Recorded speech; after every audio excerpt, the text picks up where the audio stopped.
let's get started. One tip I'll give you is when you're choosing the bread for these sandwiches, you don't want a soft roll, you want to get a more crustier roll. In fact, a tip I always have is in the bakery section of most of your retail stores or grocery stores, they'll have a markdown or a day-old bin for breads, like this one I found at Walmart. These are the French steak rolls, and there's 8 to a bag. They're usually $2, but I looked up and found several bags for 60 cents each, and I just throw them in the freezer for when I know them because they keep really well. And to thaw them out, you just take them out of the freezer and let them thaw out naturally on the counter, and you can't even tell if they were frozen. So let me show you how to get ready to build these sandwiches. You can take the rolls and you just slice them in half all the way open so you have a top and a bottom. We'll do a couple of these here.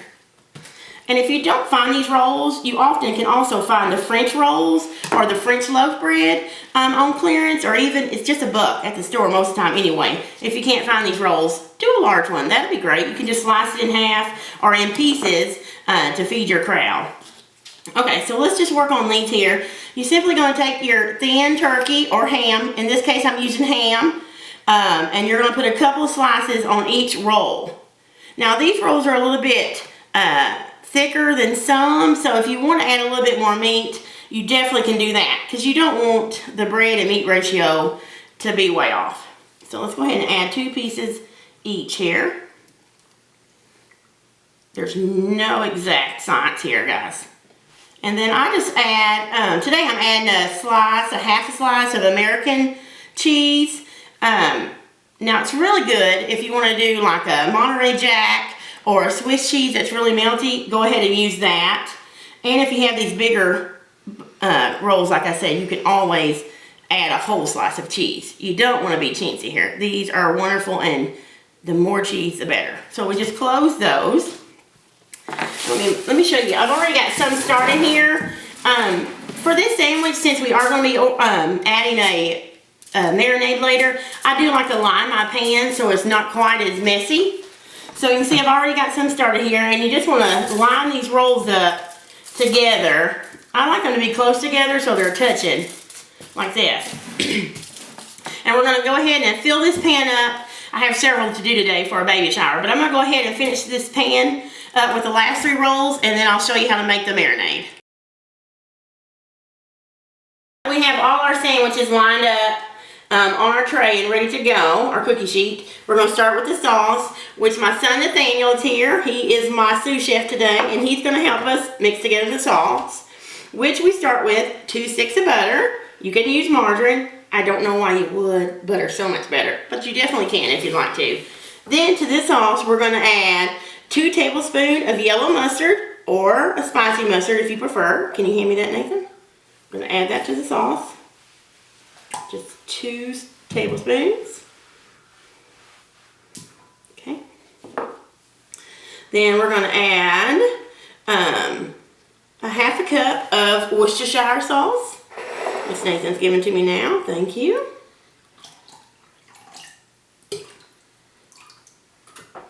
And we're going to add our spice mixture next, which is right here. Thanks, Nathaniel. In this case, I have 2 tablespoons of poppy seeds, a teaspoon of garlic, and 3 tablespoons of dried chopped onions. Now, you can totally adapt this recipe. If you don't like onions, you can leave them out. If you're worried about the poppy seeds and anything, you can leave them out. It's just totally up to you. This is just the way we like it and the way I've always had it. So we'll dump those right in. Make sure we get all that goodness out. Now, if you notice my cute bowls, I love these. This is a set of measuring bowls from the new Pioneer Woman line. You can find those at Walmart.com. They are wonderful and so darling. I'll place a link to those below so you can check those out. Okay, now that we've got this mixed up really well, we're going to keep mixing until it's all... A little bit of my butter was not all the way melted, but it is now. So now, I'm going to taste it just a little bit to make sure I got everything right. Ready? Okay. So you would just pour, remember I told you these are messy, so the tin foil is really, really going to help here. And as you pour it over the top, you'll see these great, the onions and the poppy seeds will be all over the top, which makes some seriously good goodness after it bakes.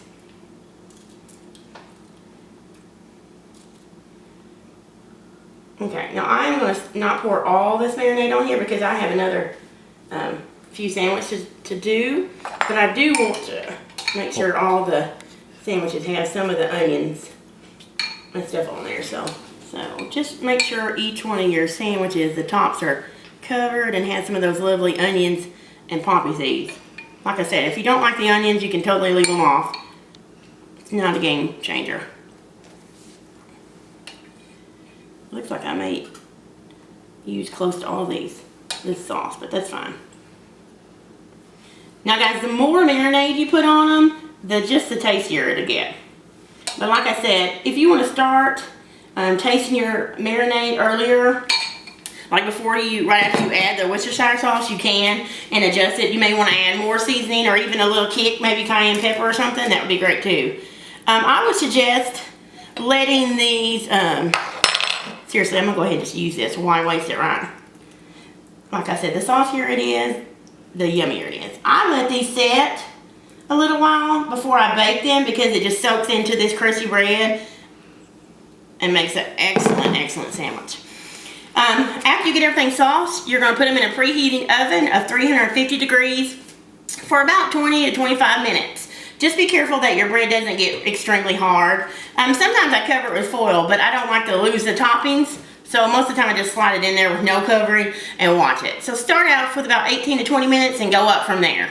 You just basically want to heat them through and make sure the cheese is melted.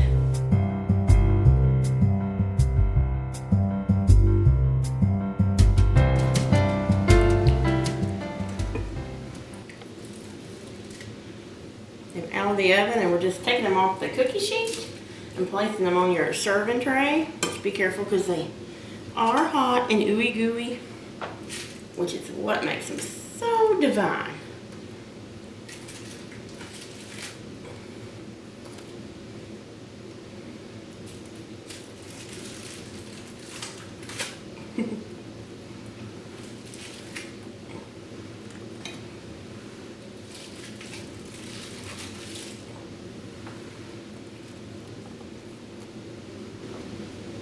Okay, so we have all our sandwiches ready and plated up. We're all dressed for the baby shower.